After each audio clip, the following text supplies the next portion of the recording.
they're really brilliant, but they're also like any kung fu form, they're super dense.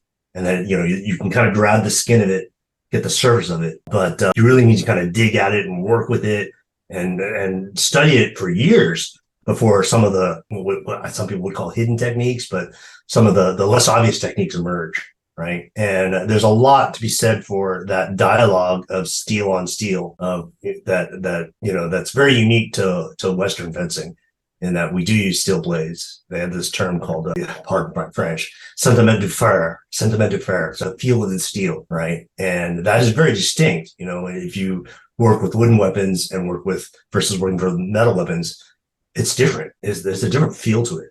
And especially when you're doing contact and doing stuff against the blade, very different feel. And so a lot of the rather subtle techniques of fencing in terms of actions on the blade and such, I would discover doing my tien set, doing my straight sword set, it's like, oh, wow, this is kind of the same thing. I need to do this form with that mindset, like I would be if I was fencing and sparring. So on the whole, it was very positive.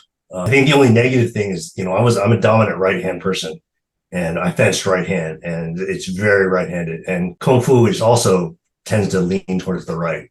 And so, it became unbalanced for me. So I kind of had to stop fencing because I kept blowing out my elbow, and, it's just, tennis elbow, fencing elbow, swordsman elbow, same sort of injury, repeated stress on the right arm. But on the whole, I'm a staunch advocate of cross training, within different martial styles.